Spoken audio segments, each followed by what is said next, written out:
Hello, everyone. Good afternoon. It's West Ham Iron's channel. It's Jazz. It's Frankie. How you doing, mate? You all right? Yeah, I'm very well, mate. How are you? We're nearly at the end of the week. Nearly at the end of the week. Yeah, last couple of weeks have been a bit slow, I think, but we'll get there. Tomorrow's our favourite day, as you know. So, yeah, not being bad actually. And yeah, it's been a good few days since the last game. I think time to reflect.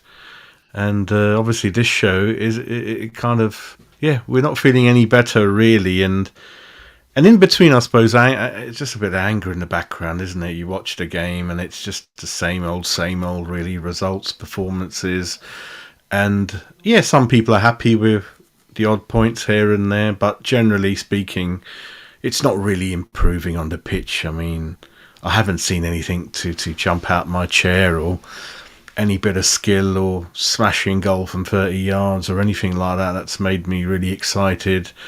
And then, to be honest, mate, all the players that have come in, okay, Agard looks good, to be fair. Agard looks good, but he's kind of injured again. But apart from that, there's not really nothing really to get excited about, really. In this show, I've been thinking about this, and I was saying it last couple of days, and perhaps back in my mind last few weeks, mate. Since I've been a West Ham fan and watching West Ham, in terms of entertainment style, good football, whatever you call it, mate, it's the worst, most boringest West Ham team I've ever seen, mate. Seriously, I've got to make that statement. It's awful, and I compare that with the '89 team that went down with John Lyle. I mean, we'll go through comparing squads in a minute, but it's worse than that. That team, yeah, it went down in '89, but God, it always tried to play football on the floor. It attacked teams at home, doesn't matter what they were. They even had that famous 4-1 result against Liverpool in the League Cup back there, and reached the semi-finals of both the cups back then. And unfortunately, yeah, we nearly survived at the end. I think we won 6 out of the last 8 games or something like that. Wasn't quite enough. Sam Allardyce, yep, it got a little bit like that towards the end, but in between we did see Downing, Valencia, Sacco, a little bit of that. Mate, for me, this is the worst. This is the most boringest West Ham team, mate. I don't know what you think. It's bad. It is more boring than Sam Allardyce football, which I never ever thought I would experience anything worse than Allardyce football. But you know what made me sort of post in the group chat and sort of have a little moan up and say fire up the channel was his statement in the Daily Mail. And while the headline is a little bit clickbaity, some people have interpreted it different to others, but saying you've got no entitlement to be there all the time, we would be kidding ourselves if we expected West Ham to compete in for the top 6 or 7. You know, mate, I'm not expecting us every single season to be in the top 6 or in and around the top 6. But I do expect us to not be threatening with relegation and having a 0.9 points to game ratio. Like, that's terrible. And, you know, I can take a transition season like people are saying this is because we brought in so many players and so on. I can suffer that if I can see, like Arsenal did, and Moyes mentions Arsenal. We'll go into that in a minute as well. He mentions Arsenal in his sort of statements from his press conference. But you know, Arsenal went through a transitional period. Yeah, there was a lot of upset, but some people could say what Arsenal were trying to do, what they were trying to build, a very young team, all with a lot of energy and so on. With us, I don't see anything. All I see is we don't even try and win football matches, and that's my biggest problem, mate. You've got to go out there to try and win football matches. We go out there to just damage limitation, hope for a point. If we somehow fluke anything more than that, then that's great. And mate, it's killed following West Ham for me at the moment. I used to struggle under Allardyce. I never used to want to go in the game as much. I'd still go over to the stadium. I'd go up the M&M bar. I'd go in the Vic. I'd still be in and around West Ham. But going in the game and watching the game, I lost a bit of interest in because the football was so bad. But this is worse. Like, at least Sam Allardyce did used to try and have one over at times and have a bit of character, to turn around and say, you know, we can't be expecting to compete and having this real lackluster attitude. What Moyes has got to remember is we sold our spiritual home, blew it up for a movie, and moved away from the place that we all love so dearly for a next level football that we was promised. And if I knew at that time what we were going to be served up, what we are right now, I would have been livid, mate. I would have been fuming, because we're not really attracting next level players. We're not playing next level football. Yes, the board will turn around and say, we promised you European football within 5 years. We delivered on it. That's what the board will tell you. And if you ask them, that's what they'll say.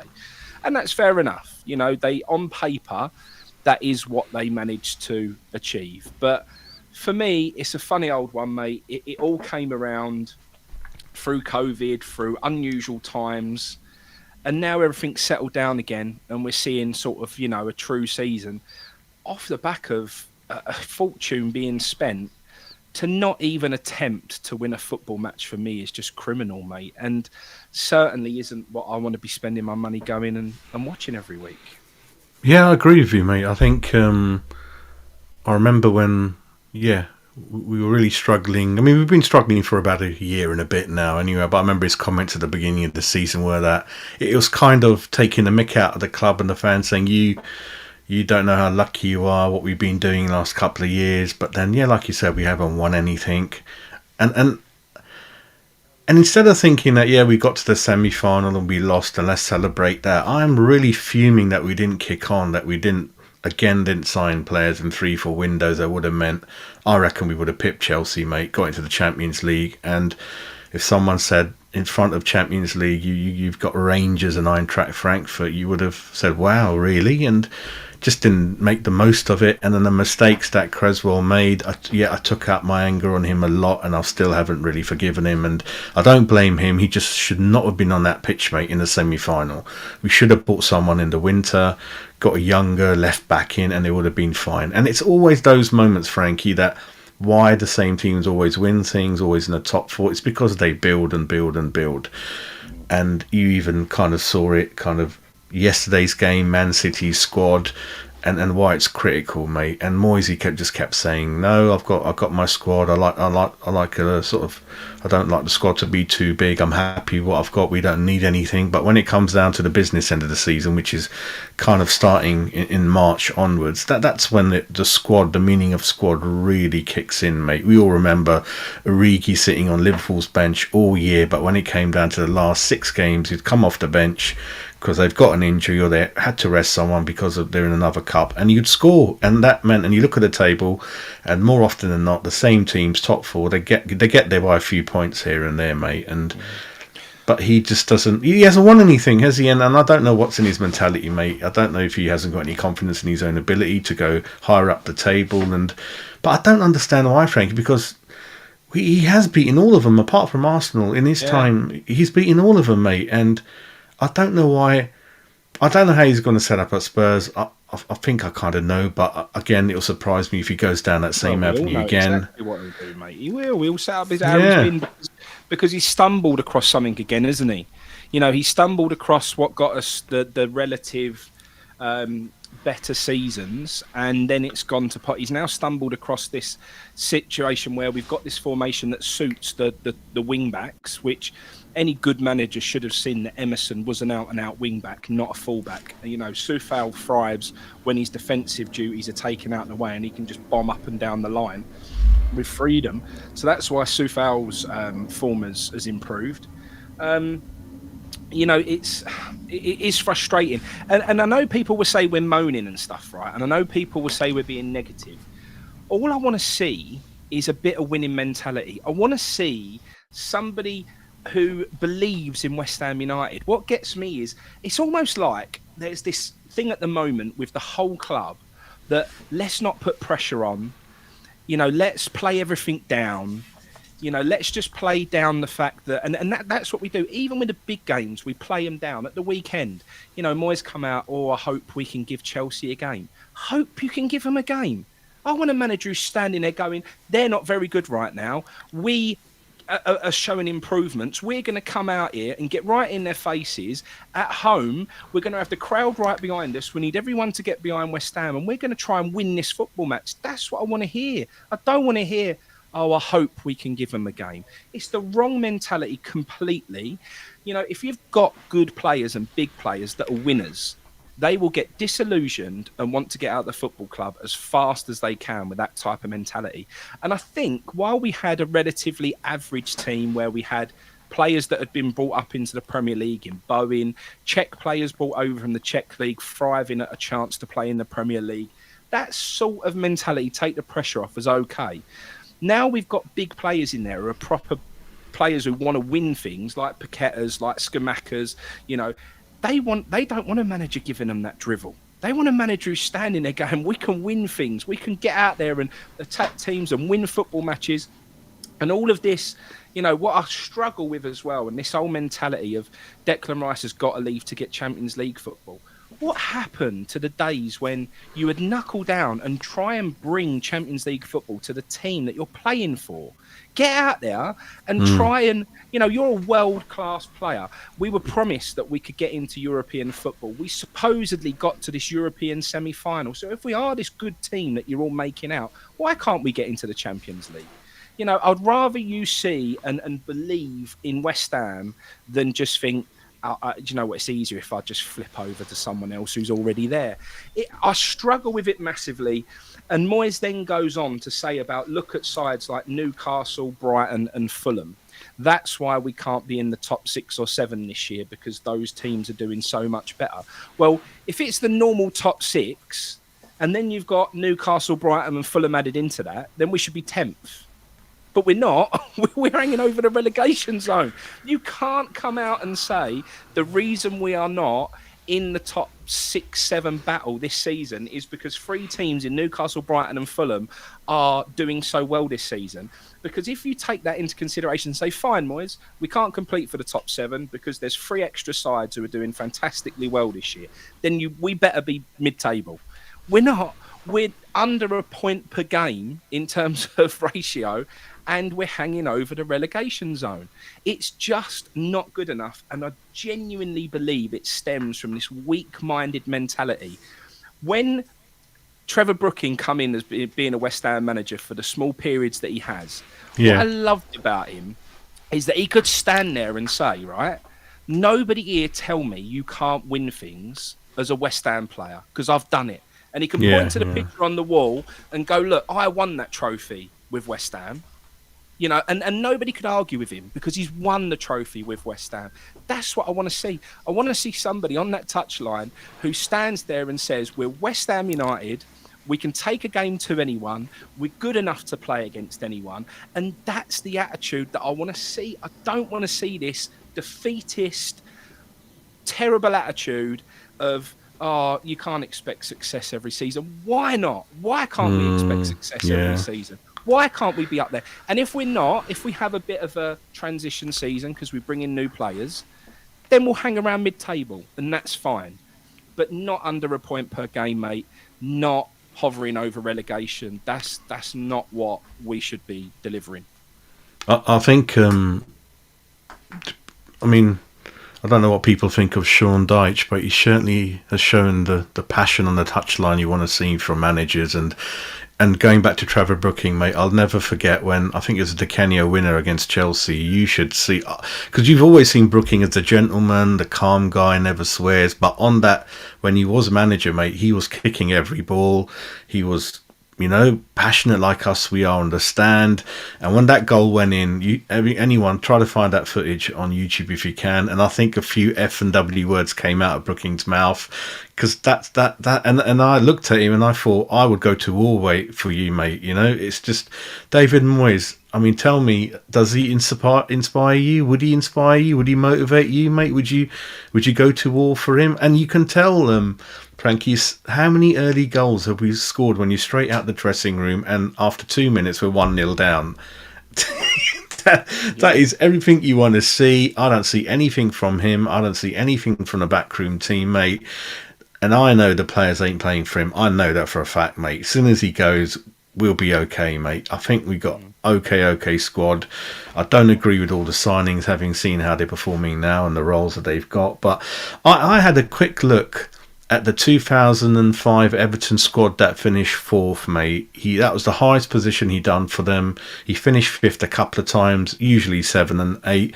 There's not many names that inspire you, mate. You've got Alan Stubbs, Pistone, David Ware, Naismith in kind of defence. You've got Leon Osman, Lee Carsley, Steve Watson. You've got a couple of cultured players in there, Arteta, there are Said and Cahill, and up front you're going to laugh, Duncan Ferguson, James Beattie, Marcus Spence. There's not, and there you go. Those are the type of players. Characters in there, mate. Yeah, there's characters in there, characters that we haven't got right now. Big Duncan Ferguson would smash into anyone, and he was brilliant, wasn't he? And in their midfield that they had there, they had some real characters. I think we lack characters at the moment massively. I think we're very weak, but. He then goes on, right, Moyes, to say, and this is what really got me. I wanted to come on here and I wanted to play devil's advocate a little bit. And I wanted to actually take some of Moyes' points and try and flip it and see where he was going with what he was saying. And then this came up and I was done. And it's just become a rant. He's then said, we've had 3 incredible years. Avoiding relegation, Europe, and then a European semi-final. Now, that's not what I've got the problem with. What I've got the problem with is he then goes on to say, because of those 3 incredible years, I'm now more relaxed. Are you, Moisey? You're more relaxed. You think your job's done because of those 3 seasons you've delivered. You think now that you can take your foot off the gas, chill out, and have a jolly up. I remember watching the documentary with Gary Neville, and he turned around and said, with Sir Alex Ferguson, we won the Champions League, we got on the coach, and he turned around to everyone on that coach and said, right, we now knuckle down. Anyone who don't want to go and achieve exactly the same next season can get off the coach now and leave the team. Because my expectation next season, at a minimum, is doing exactly what we've just heard, which was a treble. He wanted to win the treble again the following year. There was no basking in the glory of a treble. There was no foot off the gas. There was no relaxing like David Moyes is. It was, we're straight back to work and we're going to go and do it all over again. That's a winner's mentality. That's a winner's attitude. To say because you've delivered 3 good seasons, you can now relax. Mate, no wonder why we're in trouble this season, because that's just madness. I think that mirrors what's coming out from the board a couple of weeks ago, saying that we don't want to sack him because he's got so-called brownie points because of the last. So they're thinking like him, saying, yeah, he's untouchable, we can't sack him. Like, I mean, what is he going to build? Are they going to build a stand after him for finishing in the semi-final, losing to? If anything, I'll be fuming losing to Eintracht Frankfurt. The way we did and that kind of thing. I think it's just, you don't want to think like that as a manager. You want to win every game, and I don't think we're set up to do that. The players' mentality as well. Just sit there, 9-10 people behind the ball, waiting to be kind of 1-0 down doesn't really help anyone.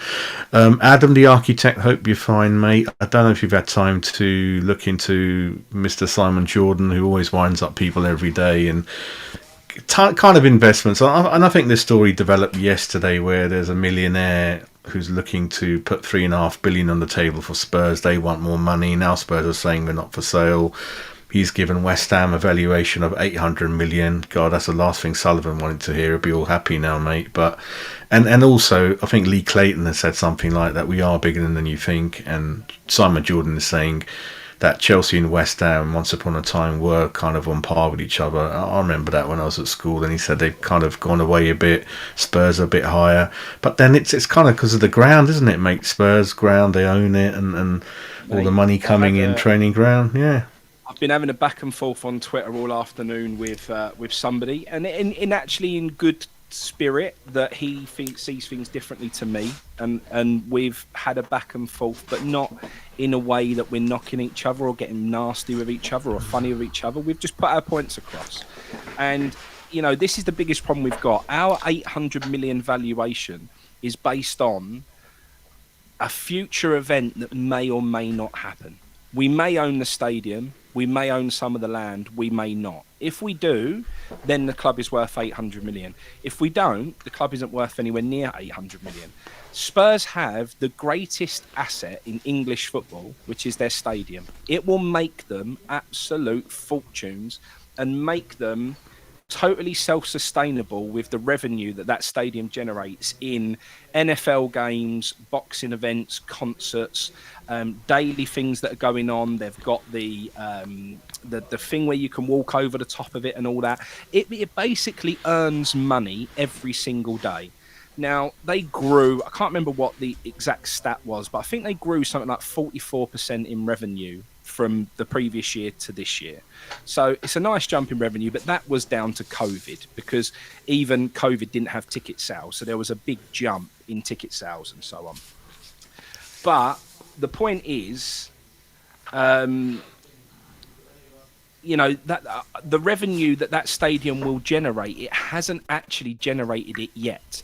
It's seen a little bit of it, but that stadium is designed to generate money every single day of the year. 365 days a year, that stadium will generate income.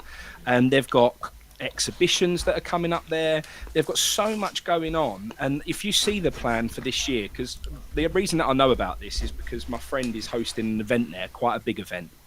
And he had to find dates of when there was availability for the space that he wanted. And mate, the availability is an half hard, and what they charge to put on events there is incredible. It is a pure utter asset, and something that anyone who invests their money into, they know that they're going to see a return on their investment. With us, it's all just hopeful.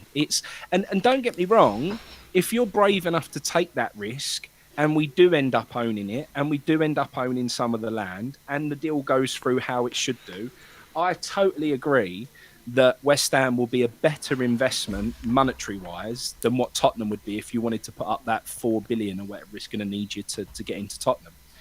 But what a risk it is to throw 800 million at something. And mate, one thing the fans don't even understand is long-term, if we don't manage to own this stadium, which right now politically the London mayor and the other parties that are involved desperately don't want us to have that stadium. They don't like how we got it in the first place. They don't like the deal that was set up. They feel like it was not in the best interest of the taxpayer. They don't think it was in the best interest of the people of London. And they begrudge anyone earning money out of that stadium who's involved with West Ham United. Totally begrudge it. And they don't want to give us access to it. I personally think the board felt like they would own that stadium by now. And with the money that it loses, I think they felt like they wouldn't continue to suffer a massive loss to the London taxpayer and, well, to the taxpayers of the country, to be honest. And they would have to bite the bullet and sell the stadium to us. And it hasn't transpired because they resent it, mate. They resent it. So it's a real tough one. I hope for all of our benefits that we can get something over the line. I think there has to be a regime change in the people that are involved in the stadium for us to finally get our hands on it. If we do, West Ham becomes highly investable, becomes a massive opportunity to anybody who wants to come in and develop around that area. And we won't look back. We will be the equivalent of a Newcastle. We'll become one of those big spending powers. And maybe finally the sleeping giant that is West Ham will be in its deserved place. But it's a lot of if, buts and maybes, mate. And we never have that bit of luck, do we? I think there's a lot of things to discuss, I think, from your points. I think going back to Spurs, what people don't realise is they got a bit lucky that when they raised the capital and the debt they've got, Spurs, it's at a time where interest rates were historically the lowest they've ever been. So what they've done is they've kind of borrowed at record levels and locked it in. And all they're doing, Frankie, at the moment is just paying interest, which is cheap as it's ever going to be in history. And in terms of repaying any of the capital like we do with our mortgages, they flip it forward. So they probably locked it in at a really good rate for many years, and when that deal comes to an end, they just flip it over for another 20 years and carry on paying interest. And like you've mentioned before, mate, in the meantime, the revenue they're earning on match days is going through the roof. We don't even own all the revenue. We don't even own anything on match days. The people who work at the ground are not West Ham, they're an external company. It's a complete joke. And if West Ham were to be sold tomorrow, mate, then all I can say is that if I was the owner, mate, I'd be pretty embarrassed that I've sold the ground. I haven't improved the training ground. Don't even own a ground. I have probably made 500, 600%, and I've walked away, mate, and not hardly touched my personal income. The only income I've given into the club has been injected loans at interest rates, or the money that's coming in through Sky, mate. It's a joke, mate. They haven't really. And you've got owners like Kenyon, and Newcastle can have a go at Ashby, mate. He sold a club at a really low price, mate, because he said, that ain't working out. I don't want to carry on, but I ain't going to hold the club to ransom. And he found some really good buyers in terms of the money coming in, whereas with Sullivan, mate, he's going to take the mick, mate, in terms of what he wants, and that's putting off buyers, I think. I'm not sure. So it's like you said, there are some owners out there that do really care. I mean, is it Mr. Gibson at Middlesbrough, mate? I think he's still there. That, you know, made a lot of money in telecoms back in the day, and yeah, they've had some ups and downs, some FA Cup final appearances and things like that. Yeah, it is. And I don't know when they're going to go. You never know in business. Things can change quick. But if they go, mate, yeah, they're not going to be very well thought of in the history of West Ham. And I wouldn't be able to look myself in the mirror, mate, what I've done to the club. Absolutely destroyed it and not left nothing behind. There are chairmen like the previous Newcastle guy who passed away. And he had nearly won the league under him in Europe regularly. And we've just not given it a go under these people. And if anything, they're going to leave us in a worse state than when they came in. It's unbelievable to say that. At least we owned our ground back then. But yeah, we're 4/5 from bottom, haven't won anything. It's just really odd, isn't it, mate? Really, really odd. Yeah, absolutely. It's not good. It's hard, mate. We're still here. This is the thing. What gives me hope is that if we do get taken over, a lot of the old guard that have turned their back on it because of how things are at the moment will creep back. And I do feel like the undercurrent of West Ham is still there, mate. I feel like, you know, we seem to turn up. Like, for example, the Derby away game. You know, a lot of people turned out for the Derby away game, didn't stop singing from start to finish, went for a rendition of all the songs over the last decade, and it was brilliant. So I think we're still here, mate. I think West Ham's identity is still intact enough that if we can get someone coming who actually cares and will sit down with fans to understand what it is we want from the experience of going over there, knocking down the wall between the away fans. Mate, you saw last night, Arsenal were chucking bottles at Kevin De Bruyne. You've never seen anything like that at West Ham. Never. Yet we've got massive walls built because one side come over from Europe and threw themselves around a little bit. Even that was handbags. There was no actual damage done. You know, you hear of these things happening at other stadiums of people getting really hurt at the Leeds Man United game and so on. You hear that. And with us, nothing that bad has gone down, yet we've got massive walls in the way, and you know, we've all got to try and sit down now. They've got this massive agenda again for us to sit down. Last time they used the excuse of they wanted to add more seating, but they were saying to the fans, we can't have more seating until everyone sits down, then we can add more seats in again, and so on. It's all just a load of rubbish to pacify us and to water down the fan base, mate. It's really frustrating. You know, they should be trying to get us to get behind the team and cheer the team on and create an experience that all of us want to go to, that we're excited about. And, you know, even the music before the game is terrible. Yeah. The light shows are a joke. It is all just talk to us, listen to us fans and understand what it is we want from the experience of going over there. And I know it's hard to find an owner like that, but even Arsenal, you know, last night they were making a lot more noise than normal. They've got the fans that want to make an atmosphere together now and put them all in one area of the stadium. As muggy as it looks, and I'd never want to replicate what Arsenal have replicated, there's nothing wrong with putting the people who want to make noise, who want to stand up, who want to sing, create an atmosphere all together, just so we can get that stadium going a little bit. Yeah, it's frustrating.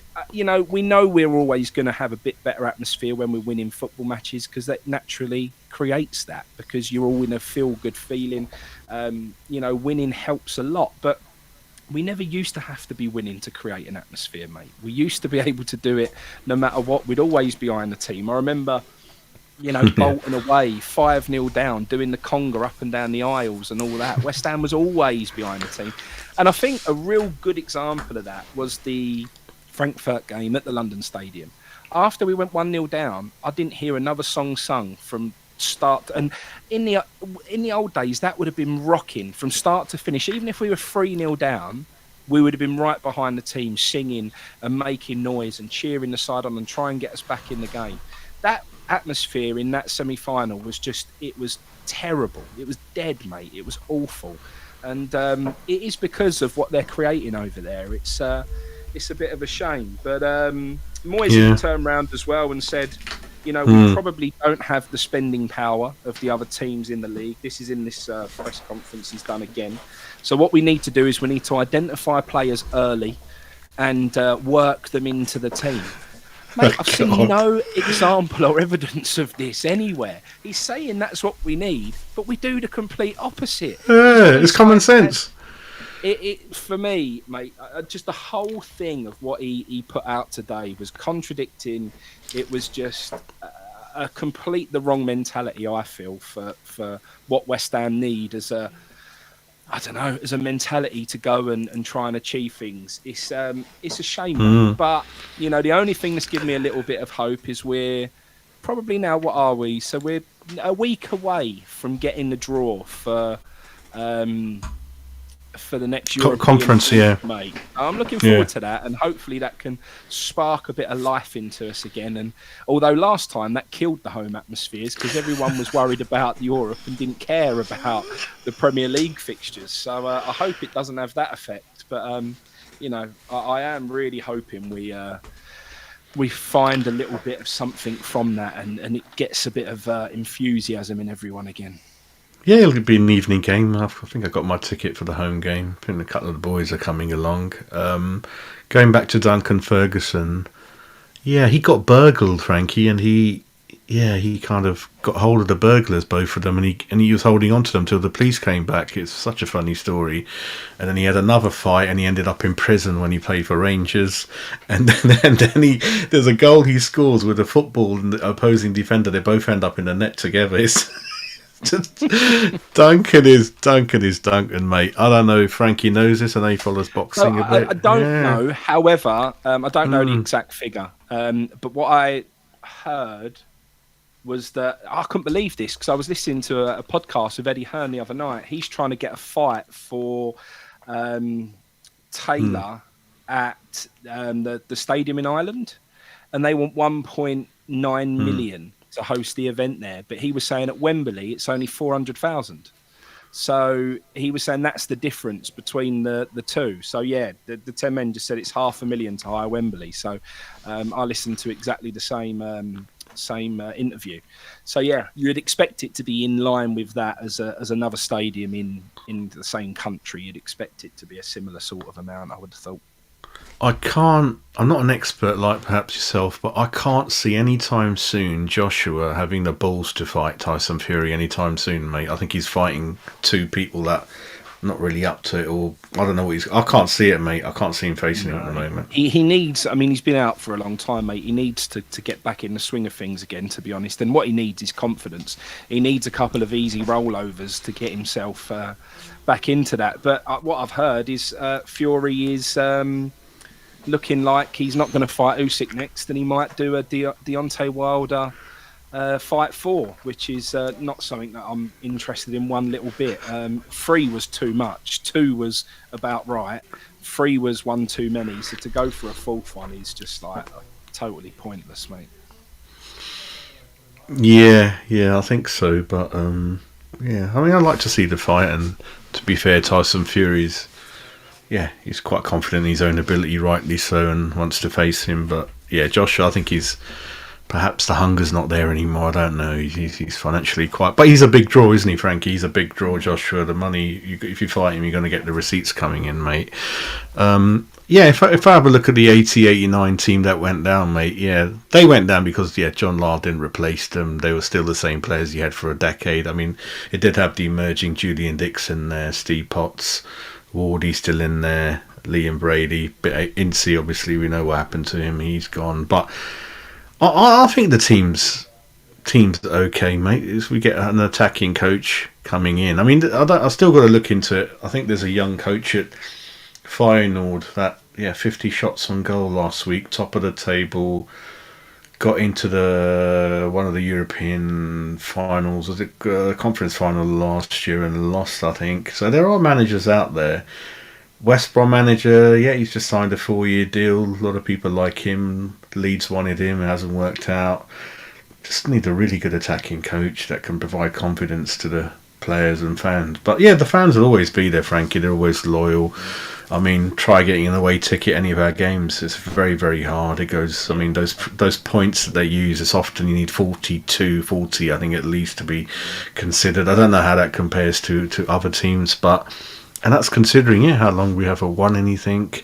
I try to get a ticket for the playoff final against Blackpool. Very, very hard. You saw the empty seats at the Blackpool end. Our we could have sold it many, many times over, half of Wembley. That's how big we are. It's just about a case of bit of luck that we haven't had as a club in terms of getting the right owners in that are on the side of the fans and can spend money. Other issues I can see top of my head, Frankie, is that those people with important jobs at West Ham in the office-based jobs, they're not West Ham fans, and that's why, if you remember, they often used to make mistakes, when the news went to the media, and they really, really didn't know what they were doing. And it is what it is. But I mean, did you see the club being sold anytime soon, or because the story changes day to day? I can't. All the time we don't own that stadium because I don't think it will be. I don't think anyone will put up the money, and I don't think Sullivan will let it go at a cut price. So I think we're stuck at the moment. I think everyone thinking this, the in 2 months' time, Sullivan doesn't have to pay this big lump of money. That's when he'll try and sell it. I'm not sure that will be the case because I just don't think he'll get his valuation without something changing with the stadium. So we could be in a bit of a hard place for the next couple of years while we try and get that stadium situation sorted out. But we'll see, mate. A lot of people in the chat at the moment, mate, are saying we'll take boring if we beat Spurs. I guess, with that game, I am a little bit to the point of maybe a 1-0, 8 men behind the ball, just shithouse the win is enough, mate. Just beating Spurs is the most important thing, isn't it? You just can't lose to them, can you? So I guess this is the one time I'm accepting to take the poor attacking intent just to try and beat them, I suppose. I think they've got a lot of problems themselves. They lost to Milan the other day. A couple of players in the central mid. Bantikner, he's injured. I think Basuma's injured. I think Son has looked a shadow of himself this season. Conte himself will be missing from the touchline. I think that's a huge miss for them. But they do have some players who haven't hardly played, who did do well against Milan in the middle. It will be hard at their ground. You never know, but let's see. I mean, Tottenham and then losing to Forest, having a flip of the ones that everyone thinks Forest is a given, but I actually think we could beat Spurs and lose to Forest. I think you're right. I think the league is like that, where that's what's frustrating us is that this league, you can have a go at Liverpool, you can have a go at City at the back. That's why anyone can beat anyone, and even so more with the London derby, mate. Anything can happen. Form goes out the window. I do think we can win, but easily I can see. Well, I'm sitting on the fence. I can see all three scenarios. I can see 1-1. I can see 2-1 Spurs, Harry Kane, and then I can see maybe holding on to 1-0. I don't know. And then everyone's behind the ball, like you said, and he plays 3 CDMs in the middle. Downs, Souček, Rice, all 3 of them in the middle. Agard seems to be kind of back, but then we are so desperate, Frankie. We are playing players that are not fit, isn't it? Agard needs a bit more rest, but we're going to just patch him up, I suppose, and put him. You're going to risk it. We know how important he's going to be for the rest of the season, don't we? So while I do want to do everything we can to beat Tottenham, if he comes back in and gets a more long-term injury, that'll be a nightmare.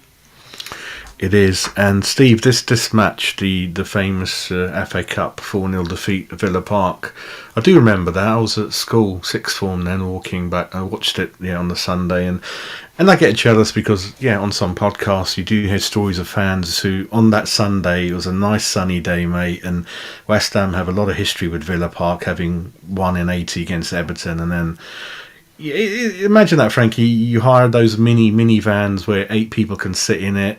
You pick each other up. You leave East London about 9-10 in the morning. Get the beers in the back. Those are all the boys' stories of going up there with their scarves hanging out the windows, and it's a memory for life, isn't it? Doing that, and you might not remember, but the other semi-final, mate, was Spurs Arsenal, and Spurs won with a ridiculous Gaza free kick, I think, from many yards out. So we're going into this semi-final with Spurs in the final on the table, mate, in the FA Cup. And unfortunately it didn't happen for the referee and one or two other things. So just imagine that, mate, FA Cup final, Spurs West Ham. Oh my God. That'd be unbelievable, wouldn't it? Yeah. What dreams are made of. But this is what we're trying to get at, mate, in this whole show. It's just we need belief that we can do that again. We've got to go to Old Trafford, mate, and believe. We've got to go to Old Trafford. Moyes keeps talking about this, and he said at the end of his conference, whatever, that he's hoping the best is yet to come from him, and that he thinks like a trophy is how he wants to end his career. Well, if you're going to want to do that, mate, you've got to do it by believing and having more of a winning mentality than what you've currently got. You've got to set up to win football matches. You've got to believe in the team, believe in your own ability. And if we have got Moyes till the end of the season, I don't. As much as I hate the man, and I really dislike the man. I know people say, "Oh, there's nothing to dislike about him. He seems like a really nice person." I can't stand him. That's just my personal opinion. But if he goes to Old Trafford, rolls Man United, which for some reason I've got a feeling in my stomach. You do, you keep saying that, don't you? I've always felt we're going to win this game. We get through that, and we press on in this FA Cup, and we get to a final, mate, and we go and win something, mate. Then I will, just have as much praise for the man as I could ever wish for. It would be huge, and I would, then he would go down in West Ham's history. And I will say then he is a success. Getting to a semi-final and rolling over and having our bellies tickled and never really being in the game wasn't success, and it wasn't anything to really keep shouting about. As someone said earlier, I can't remember it was, sorry for forgetting, but Fulham got to a European final, mate. Look at where they've been since that. It achieves nothing. The only thing that is success is winning something, and that's what we all go for, don't we, mate? I haven't won anything in my lifetime. I'm desperate for West Ham to win something. Scott saying that. Scott said that, yeah. It's true, and I was listening to a podcast recently with somebody saying, I'll tell you what it was. It came out last night, was Colton Leach's new podcast that he's done on the YouTube channel. And he was saying his early memories of, the 65 final and everyone being out with the rattles, and he was on his dad's shoulders and seeing the town parade and the bus coming down from the old town hall and all that. Mate, that's what we all do it for. For one day, we have that moment, that day. It'll be incredible, mate. We did it. Would you remember the first? I don't know if you went, but when we got promoted from the Championship the first time from the playoffs, and they actually did an open top bus parade. No, I can't remember that, don't I? It came out really late on, and everyone said, "Oh, they're doing it. They're doing the bus," and everyone ran over to West Ham, and there was loads over there, mate. It was the next time we got promoted with Sullivan and that lot. They didn't do it. They said it's nothing to celebrate. But the first time we did, and we did do the open top bus, and it was unbelievable. When we have our moments, they're special, and I long for winning something. I really do. I think you're right, mate. Yeah, Dan Juma's on loan, is he? And that was a funny one. I don't know if we were in for him ever, but yeah, he's gone now, and we'll see what happens, mate. That is the bet of the day. If he plays, Dan Juma to score is the bet of the day. He runs into the hugs Moyes. Yeah, runs over to him. Yeah, definitely. Forest. Actually, yeah. I don't know why I did it, but I just wanted to see Lingard, see what's happening. And when I looked at the Forest stats, it's virtually nothing, mate. I think he's out the squad. He doesn't even get listed in the squad anymore. He's not on the bench, mate. He I does don't know dance in what's. the dressing room after the game. He does put on dodgy music and dance around the dressing room doing these silly little dances that he does. It is He's, weird, he's like a mate. cheerleader. That's what he's like. He's like a cheerleader. It is weird, mate. Yeah, it was Keith Hackett, mate, who made that decision to sort of send Tony Gale off. And Keith Hackett said there was a change in the rules that morning, and he had to, due to the rules, and he wasn't happy about it. And then, yeah, obviously he had to keep away from Upton Park and all that kind of thing, mate. Yeah, and then going back to what you were saying, Frankie, it looks as though he's sending messages to the board in his interviews. You know, little things like, don't forget what I've done for you. I think my best day is still ahead of me. It's like a job interview, isn't it? Like, you know, he's sending kind of messages. You know, I don't know what he's up to, mate. It's absolutely Even that, so the crazy. one thing I haven't touched upon that he said is he come out and said no one named Arsenal was possible Premier League winners this season. While I'm not saying everyone named Arsenal as Premier League winners, when they brought in Jesus and they brought in the Ukrainian fella, Ukrainian, yeah. and after that window, everyone said Arsenal can do something this year. It's only Moyes who thinks that Arsenal couldn't do something this year. Everyone else thought, actually, with the signings they've made, they've bought really well in the places that they desperately needed to bring them in. You know, Arteta was really trying to get them going. And the only person who couldn't see it was David Moyes. And it's just typical of David Moyes that he couldn't see it. I still don't think Arsenal, and have never believed that they will win the Premier League.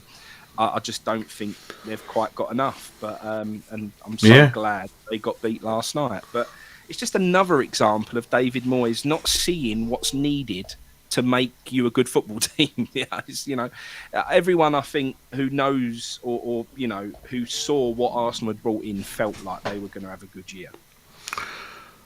Yeah, I think you're right with that.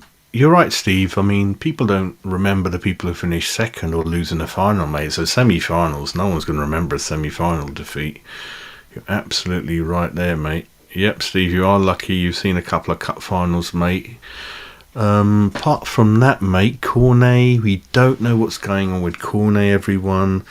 And that's why I don't really look into the news every day. It just flips one way or the other. I don't know if that's deliberate by the people who put the news out there, mate. Like, guy's injured one day, next day he's fit, then he's like, no, we're not sure now. And it's just, I don't know what it is. It's just perhaps headline-catching news. Some people do, mate. But yeah, I was just all my notes about West Ham was boring. Man behind the ball, give possession to the team, 80-90%. Wait until we're 1-0 down, then you kind of start to play. Antonio, that's done my head in playing up front, mate, and that kind of thing. And then the coaches, mate. I mean, we're not playing no attractive football at all. Is that a reflection on the coaches we've got, mate? Are they all kind of mini David Moyes around him? I don't know. That's odd, isn't it? I mean, Warburton, I don't know what type of coach he is, mate. I think it was you told me he's an attacking coach, and then I think Sullivan wanted to have some strong words with him or something. I don't know. It's just weird. No, I was watching. I can't remember what the channel is on YouTube. There's a channel for coaches on YouTube that does masterclasses. Yes, or Sean Dyche.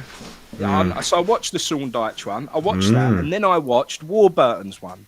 Oh, I haven't seen Warburton's one. Mate, go watch it. If you want to fall asleep, go watch it. That geezer is the most boring man on the planet. He is just, I couldn't stand listening to the fella. If he is what we've got involved in our first team squad now, mate, no wonder it's all gone down the pan, because it was the most, I've watched so many of them and I find them fascinating. Even Moyes' I found interesting. Listen to his one, mate. It's awful.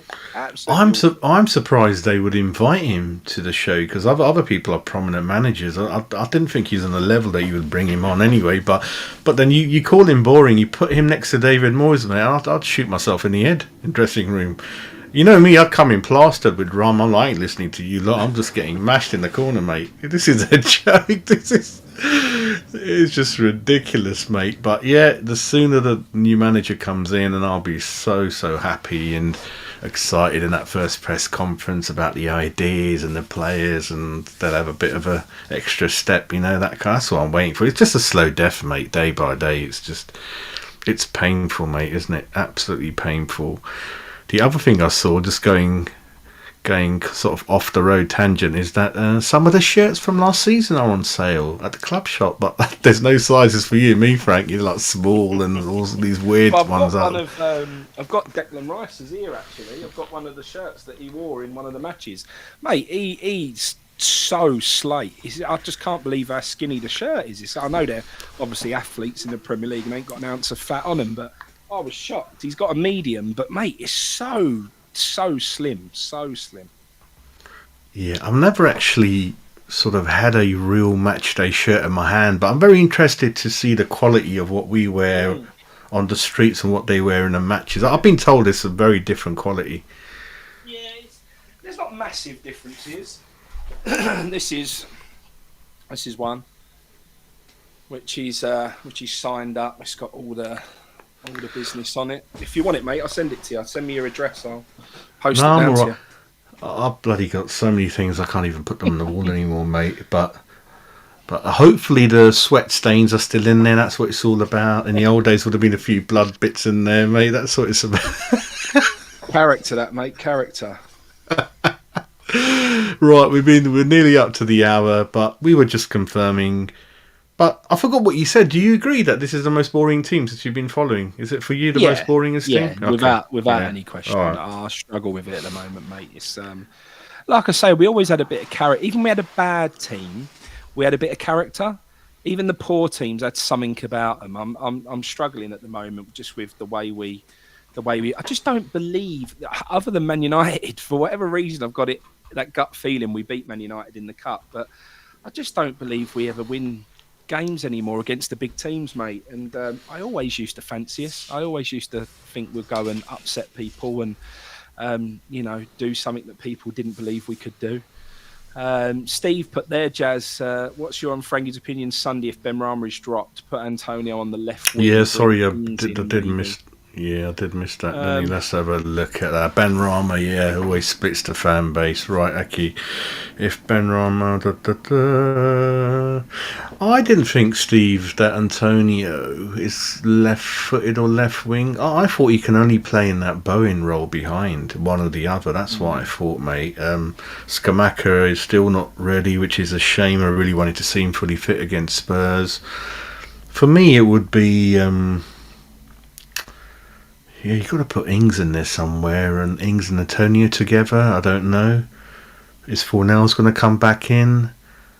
I tell you what, but then we're not going to have a lot of creative. Listen, Benrahma was missing last game badly anyway. I think Fornell's is going to come in. I don't know. Couldn't he for Benny? I think that could happen. Do you know what? Yeah. I see the same as you. I really think we could see Fornell's. I do, mate. I do. I think it's going to be Fornell's. And Ings on the bench and Antonio up front, because Antonio's got a good record at Spurs. It's going to be him up front. And then Bowen, Fornells. Paqueta's out, isn't he? God, that's another thing, isn't he? So Souček and Rice in the middle. Will we see Downs then? Like I was saying, the three CDMs. Will we see Downs? Rice, Souček in the middle. And then Fornells, Bowen, Antonio, the three. I don't know. I'm not sure. But it's going to be an interesting one to see what he does. Yeah, we are away, and Jesus, if he's that cautious at home, mate, imagine away. Jesus Christ. I would like to see him get Antonio and Ings on the pitch at the same time. I would like to see that if possible. I don't think he's brave enough to do it, but I've got no problem with Antonio being on the right wing, with Ings being down the middle. I think, to be honest, that might give him more problems than what Bowen would give him. But like I say, mate, Bowen can still... I know he weren't at his best in the last game, but the two games before that, he definitely was, showing signs that he could get back to his best. So it would be really... Do you know the thing is, mate, it's harsh. Bowen had 2 good games. He then has an offish game. It would be harsh then to drop him because of one offish game. If you want him to get back to form, you've got to keep playing him. You've got to let him, have the odd blip and then go straight back at it and try and turn it on again. But mate, I think you called it. I was going to say that if we went through what the team might potentially be, Fornell's coming back in, I can definitely see it happening, mate. But this is just where I'm a little bit with Moyes again, and this ain't digging him out again. I don't want to make it a beat up Moyes thing, whatever. But you know, that's why you keep. That's why you. I don't see a problem with bringing Fornals on for the last 15 minutes of a game to let him chase everything down, keep a bit of first team football. It's really hard when you alienate players who were in the first team, then drop them. You never see them again. They don't even get on the pitch as a sub. They're so on the fringes. And then all of a sudden, you need to call upon them because of an injury or because a game suits them. And they get thrown straight back in at the deep end. One, I don't think they are then motivated because they think, well, why are you trusting me now? Like, you didn't trust me previously. We seem to find it really hard to keep, other than our first 11 and his favourites, we seem to find it really hard to keep anybody else happy. Another one's just been mentioned, Lanzini. Exactly the same again. We haven't seen him for so long that to chuck him in against Tottenham without any match fitness or being on the pitch for the first team for so long is just tough. I really think we need to keep more people happy, make more substitutions, you know, and just keep people at least in touch with the first team rather than just making the same subs and playing the same 11 week in, week out. For me, it's just, we need to keep more people happy, mate.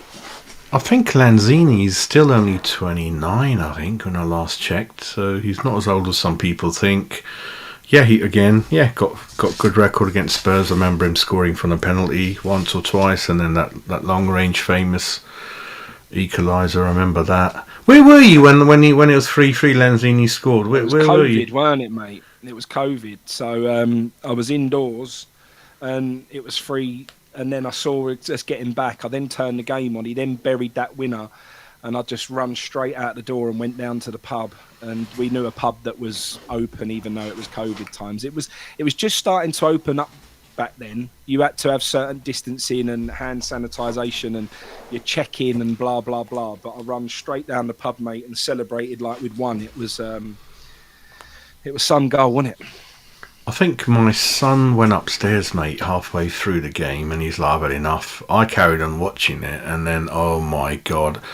It's like when that ball's going in that corner, you can see it, you're following it, you think, oh my God, that's going in. And we just had the cat come into the family, and she absolutely got, because I shouted and screamed, she ran out the front room, and I shouted upstairs, I says 3-3, oh my God. That was mad, mate. That was mad. And obviously some of the YouTube channels, some great footage on there from our West Ham side, and more funny on the Tottenham side, isn't it? Those two funny girls. Well, yeah, it's just ridiculous when they jump. I was telling everyone, I was down in the pub and I was going, can't believe we've won that game. It felt like a win, didn't it? It was, and I was telling everyone, I can't believe we've won. But that's just how it felt, mate.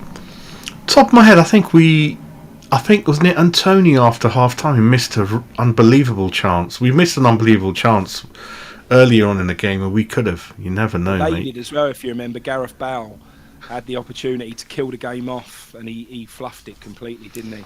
I think it was a foul. One of our players pushed him. I don't know who it was. He pushed him. Was it Yarmolenko or someone? I don't know. I can't remember. Yeah, I think Steve, we're going to patch him up and play him, mate. Definitely. Hope not, mate. My knees are all right.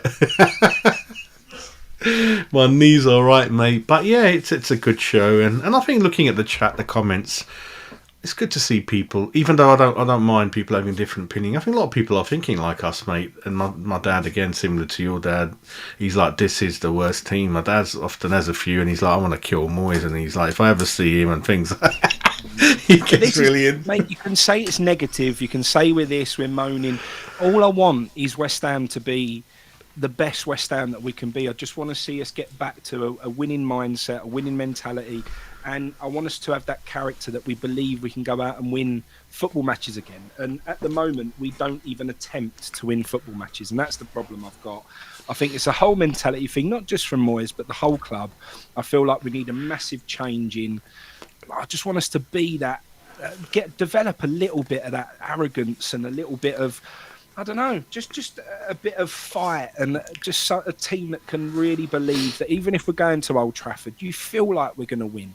You know, if Liverpool are coming, we feel like we're going to beat them again. I just want to get back to that. We had it a little bit through the last few seasons, and it's totally gone at the moment. You can't see where we're going to get our next points from. So Even the Chelsea game, mate, I feel like we could have won it.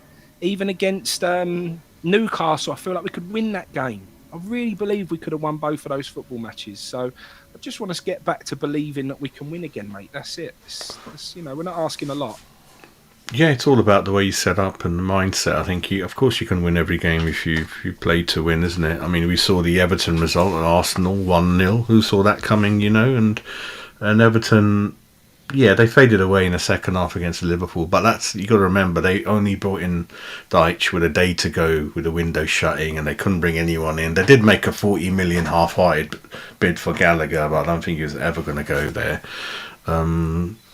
I hate doing predictions, mate. I don't know. You got any predictions for Spurs game? I don't know. Weirdly,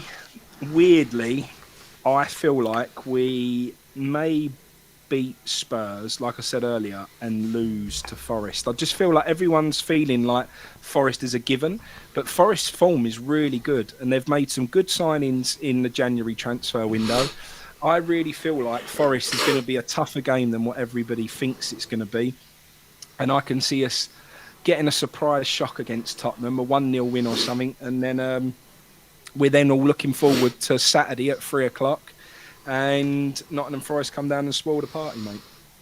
I'm not going to predict. I'm not going to predict. Qatari Man United. Yeah, they're going to be bought soon, aren't they? And then United might come back and do well again. We'll see where it goes. But got anything good planned for the weekend, mate? Anything good? Hey, I've had a busy couple of weekends. The last 2 weekends we've been away and done stuff and whatever.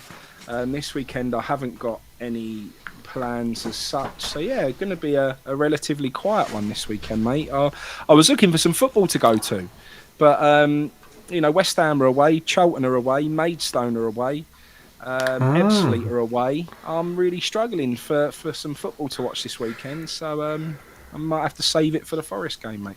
Who's Gillingham playing? Don't know, but that's one place you don't want to be going right now. I think they're in the bottom two, you know. Wow. I think they're in the bottom two and looking like going down again. They're in dire straits, they are, mate. Yeah, I know Steve's in good spirits, mate. Gonna catch up with you soon, Steve, and he wants me to bloody eat jelly deals. You don't shut up, so I have to bloody do it, mate, on the camera. Anyway, that's for another show. But yeah, thanks for joining in, mate, and we'll catch up next couple of days and see what comes in of our dear old club, mate. Sounds like a plan, mate. Take care, mate. Bye.